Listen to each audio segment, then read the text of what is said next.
Hello, welcome back to my channel. আপনারা আশা করি সবাই ভালো আছেন, আমিও ভালো আছি। এই জায়গাটাতে এখন সবার মনে যেই প্রশ্নটা আসতেছে সেই প্রশ্নটা হচ্ছে, ট্রাম্পের ট্যারিফের কারণে কি আবার বুল রান থমকে গেল, বা বুল রান কি এই জায়গায় আসবে না? দেখুন, এরই মধ্যে কিন্তু বিটকয়েন তার all time high already create করে ফেলছে, বাট অলস কয়েন কিন্তু এখন পর্যন্ত সেইভাবে পারফরমেন্স করতে পারে নাই। তার আগেই আবার ট্রাম্পের ট্যারিফ ঘোষণা চলে আসলো, এবং এই ট্যারিফটা কার উপর আসলো? এই ট্যারিফটা আসলো ইউরোপীয় ইউনিয়নের উপর, মানে ইউরোপের যে কান্ট্রিগুলো আছে তাদের উপর একটা ট্যারিফ ঘোষণা আসছে। সেটা কত? 50% এই জায়গাটাতে ট্যারিফ ঘোষণা করছে। সো এটার ফলে কিন্তু হঠাৎ করে আমরা দেখলাম যে মার্কেটে বড় ধরনের একটা মুভমেন্ট আসে, ডাম মুভমেন্ট আসে। যদি আমরা হিসাব করি, গত 24 ঘন্টায় এই জায়গাটাতে বিটকয়েন কিন্তু মোটামুটি ভালো একটা ফল ডাউন করছে, এবং ইথিরিয়াম এই জায়গায় ফল ডাউন করছে, এক্সআরপি বলেন, আদার অন্যান্য কয়েন বলেন, প্রত্যেকটা কিন্তু এই জায়গাটাতে ভালো রকমের একটা ফল ডাউন করছে। যেই জায়গা থেকে অলস কয়েন শুধুমাত্র ওঠা শুরু করছে উপরের দিকে, সেই জায়গায় আবার ব্রেক হয়ে গেছে শুধুমাত্র এই ডোনাল্ড ট্রাম্পের কারসাজিতে। সো ডোনাল্ড ট্রাম্প কোন সময় কোন ডিসিশন নিচ্ছে বা কোন সিদ্ধান্ত নিচ্ছে সেটা তো আমাদের হাত নেই।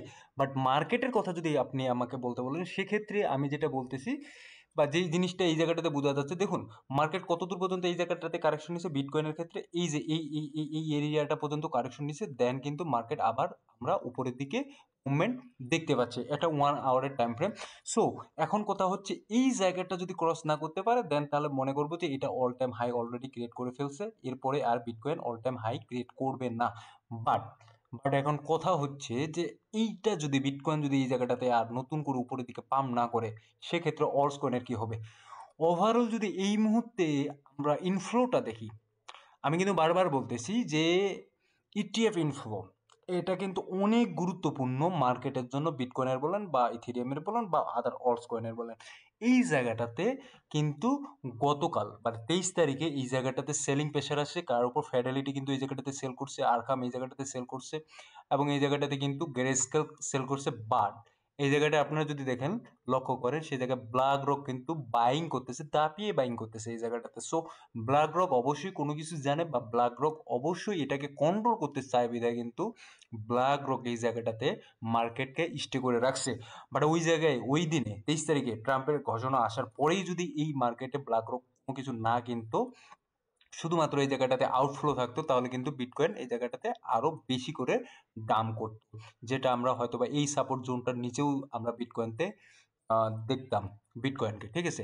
সো এখন কথা হচ্ছে অলস কয়েন। অলস কয়েন দেখুন পারফরমেন্স করতেছে, আবার ওই একই জায়গায় রেপিডলি আপনার রেজিস্ট্যান্স যে জোনটা আছে সেই রেপিডলি ওই জায়গাটাতে আবার জোনটাতে ইয়ে করতেছে, হিট করতেছে, আবার নিচের দিকে আসতেছে, আবার উপরের দিকে উঠতেছে। সো এখন কথা হচ্ছে যে তাহলে মার্কেটে কি পাম আসবে কি আসবে না? সোজা সাপটা কথা, যে মার্কেটে কি পাম আসবে কি আসবে না। দেখুন, মার্কেট এটা কারেকশন নিবে, এটা কিন্তু আমি বলছি যে এটা স্বাভাবিক ব্যাপার, মার্কেট কারেকশন নিচ্ছে এবং এটা নিবেই। ঠিক আছে? সো এই কারেকশনে আমরা যদি দেখি, অলস কয়েনও কিন্তু কারেকশন নিচ্ছে এই জায়গাটাতে। ঠিক আছে? অলস কয়েনও কারেকশন নিচ্ছে। এখন এই কারেকশন যে নিচ্ছে, এটা কিন্তু আমাদের জন্য একটা মুভমেন্ট। কোন মুভমেন্ট? যে আমরা এই জায়গাটাতে কিন্তু অনেকেই বাইং করার চেষ্টা করতেছি বা বাইং করতেছি, এই জায়গাটাতে আমরা কিন্তু বাইং করতে পারি। দেন মার্কেট যখন উপরের দিকে উঠবে, তখন কিন্তু বাইং করার সেইভাবে একটা মুভমেন্ট থাকবে না। ঠিক আছে? সো আমরা এই জায়গাটাতে অবশ্যই অলস কয়েনগুলো বাইং করতে পারি। এবং বিটকয়েনের ক্ষেত্রে যদি বলি, তো যদি চিন্তা করেন বিটকয়েন বাইং এর ক্ষেত্রে, আমি বলবো যে বিটকয়েন অবশ্যই এই জায়গাটাতে পার্ট বাইং আপনারা করতে পারেন। ডাজন্ট ম্যাটার, কারণ বিটকয়েন অল টাইম হাই থাকে, সবসময় হাই থাকে, এবং এটা সবসময় উপরের দিকেই যায়, হয়তো বা কারেকশনে 10% 20%, বাট আবার কিন্তু উপরের দিকেই এই বিটকয়েন যায়।